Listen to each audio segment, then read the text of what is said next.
for this problem, we're going to solve an exponential equation. Here we have the equation 8 minus 2 e to the negative x equals 4. To solve the exponential equation, we first like to isolate the exponential term. We're going to do that by subtracting 8 from both sides. So we'll have negative 2 e to the negative x, and here we'll have 4 minus 8, which is negative 4. Next, we want to just get this exponential part by itself, so we need to divide both sides by negative 2. To do that, we'll have e to the negative x equals a positive 2. Now we have this exponential form. We're going to convert this into a logarithmic form using our relationship that y equals log base a of x, that's equivalent to a to the y equals x. So we can go from an exponential form to a log form or back and forth. So if we rewrite this, we'll get the natural log of 2 is equal to negative x, and we have this logarithmic form. We need to solve for x, so we just need to multiply both sides by negative 1. So x is equal to negative natural log of 2. Now this is the exact number, but if we'd like to put this in our calculator and approximate that, we'd see that x is approximately negative 0.693. Now that we've solved this equation algebraically, let's move to our Smartboard interactive whiteboard and solve it using a graphing utility. We're going to solve the equation 8 minus 2 e to the negative x equals 4.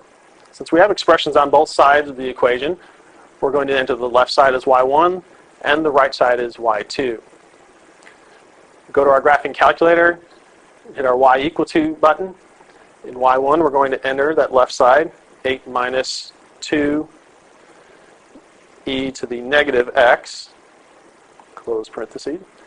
Let's enter, and in y2 we enter the right side of our equation, which was the constant 4. Hit enter. We're going to graph that using our standard viewing window, which is minus 10 to 10 in both directions. See the graph of y1, we have the graph of y2. In y1 we had an exponential, which is increasing, and we have a constant in y2, so we know they're not going to cross at any other points except the one we see here. So we'll go to our calc menu, second in calc, find the intersection point using option number 5. We're first asked to select the first curve. We're on y1, so we just hit enter. We need the second curve. We're now on y2, so we just hit enter. And now we need our guess. And we're just going to scroll slightly to the left, so we're close to that intersection point. Hit enter. And we see that our intersection point is roughly negative 0.693 for x, and we get our y value of 4.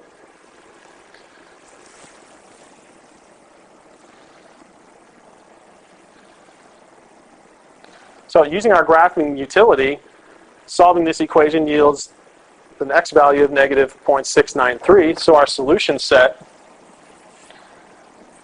is negative 0.693.